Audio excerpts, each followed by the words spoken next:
महाराष्ट्रातील डोंबिवली येथे भाजप पदाधिकाऱ्यांनी काँग्रेस पदाधिकारी प्रकाश उर्फ मामा पगारे यांना रस्त्यावरच साडी घालून अपमानित केले।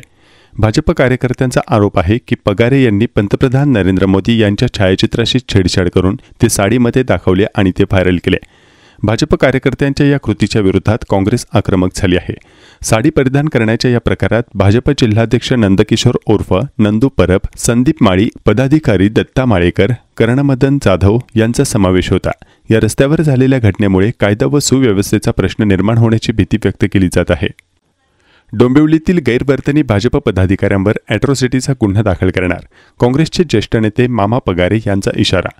आपल्याबरोबर गैरवर्तन करणाऱ्या भाजप पदाधिकाऱ्यांवर अनुसूचित जाती अत्याचार प्रतिबंधक कायद्याने आपण पोलीस ठाण्यात तक्रार करणार आहोत, अशी माहिती डोंबिवलीतील काँग्रेसचे ज्येष्ठ नेते मामा पगारे यांनी मंगळवारी माध्यमांना दिली। डोंबिवलीतील भाजप पदाधिकाऱ्यांनी मंगळवारी सकाळी आपल्याबरोबर जे गैरवर्तन केले आहे, हे गैरवर्तन करताना त्यांनी आपल्याशी संभाषण करताना जातीवाचक शब्दांचा वापर केला।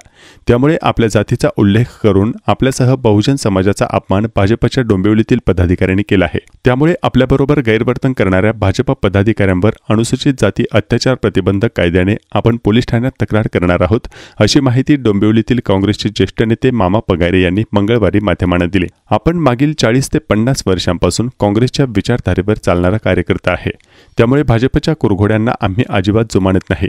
आपल्याबरोबर भाजपचे जिल्हाध्यक्ष नंदू परब, रिक्षा संघटनेचा एक पदाधिकारी आणि इतर 10 ते 15 जण यांनी गैरवर्तन केले आहे। ही झुंडशाहीची मनोवृत्ती डोंबिवलीत अजिबात खपवून घेतली जाणार नाही। आपल्या व्यक्ती स्वातंत्र्यावर घाला घालण्याचा प्रयत्न भाजपच्या गुन्हेगार झुंड टोळीने केला आहे।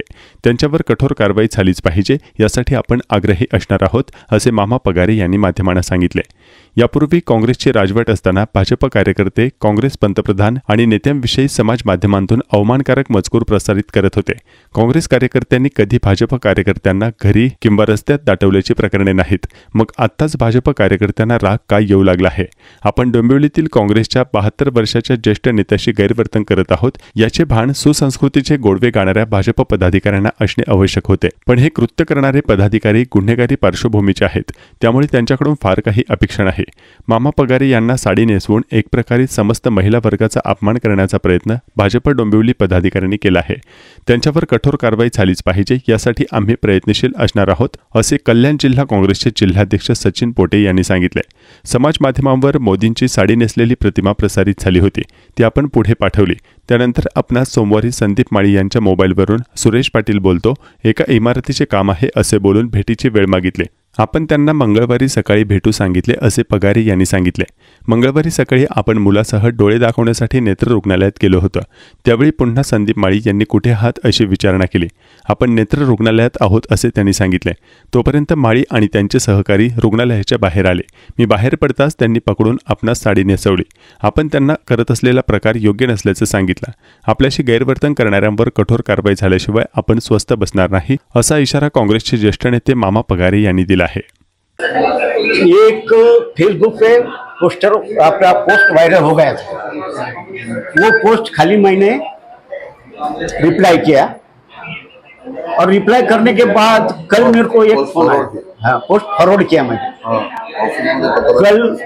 कल 4:30-5 बजे फोन आया, क्या आप कहाँ है? आपके साथ एक बिल्डिंग के बारे में बात करने का है। मैं बोला क्या बात करने का है? नहीं, आपके एरिया में बिल्डिंग है, वो डेवलप करने के लिए आपका हमको योगदान मिलेगा, सहकार्य मिलेगा तो हम आगे बढ़ेंगे। मैं बोला ठीक है, अभी तो मैं थाना में हूँ, मैं आज नहीं मिल सकता, कल मिलेगा।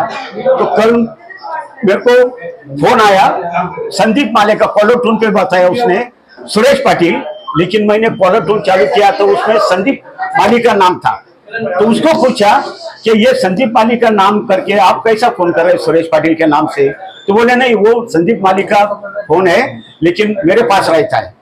तो मैं बोला ठीक है, सुबह 11 साढ़े 11 बजे अपन मिलेंगे। तो मेरा बड़ा वाला लड़का मुझे लेके हॉस्पिटल में गया आँख चेक करने के लिए। तो उनको बोला मैं अभी हॉस्पिटल में। बोले हम हॉस्पिटल में आते 2 मिनट का काम है।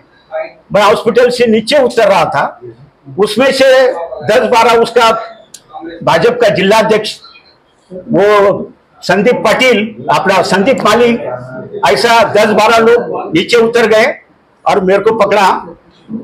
तुम्हारी औकात है क्या मोदी के खिलाफ वोट डालने की? मैं बोला क्या हो गया? मैंने तो खाली फॉरवर्ड किया है। तुम्हारी औकात है, तुम्हारी बाहर समाज की औकात है मोदी के खिलाफ बात करने की? तो तुम इससे आगे नाटक करने का नहीं ना, तो तुमको हम देख लेंगे। मैंने बोला आपको जो करने का है कुछ करो, लेकिन ये जो कर रहे हैं ना तुम गलत कर रहे हैं। मैं एक सच्चा कांग्रेस का कार्यकर्ता है, जान जाने तक मैं पीछे नहीं हटेगा, लेकिन तुम्हारे लिए इसका जवाब मैं जरूर देगा। तो उन्होंने मेरे को जो तकलीफ दिया ना, अभी भी मेरा तबियत ठीक नहीं, अभी 72 मेरा ईयर है। कितना? 72 मेरा ईयर है। अभी मेरे को इतना सदमा पहुंचा है, लेकिन कांग्रेस के लिए मैं लाश जान जाने तक लड़ते रहूंगा, लेकिन इनके ऊपर कानूनी कार्रवाई एट्रोसिटी की होनी मांगती है। यही मेरा सबको, पार्टी के सभी जो नेता रहेंगे, महाराष्ट्र के नेता रहेंगे, डिस्ट्रिक्ट के नेता रहेंगे, ऑल इंडिया कांग्रेस के नेता, अभी ये तो पूरा वायरल हो गया। अभी ये मैसेज पूरा ऑल इंडिया कांग्रेस में गया है। इसके पीछे हम जो ताकत है, जो कानूनी ताकत है, हम उसके लिए खड़ा करेंगे और इनके खिलाफ हम और जोर से आवाज उठाएंगे। यही हम बात करते हैं। कानूनी प्रक्रिया के लिए क्या कदम उठाने वाले हैं? एट्रोसिटी एक्ट इनके ऊपर हम लगाने वाले हैं, क्योंकि मुझे नहीं, मेरे पूरे समाज को इन्होंने गाली दिया। मेरे समाज को इन्होंने पूरा बेइज्जत किया है। ये क्या करते हैं? सबका साथ सबका विकास। अरे तुमने तो सबको बकास करके रखा है, तुम क्या आम आदमी का, बहुजन का विकास करेंगे?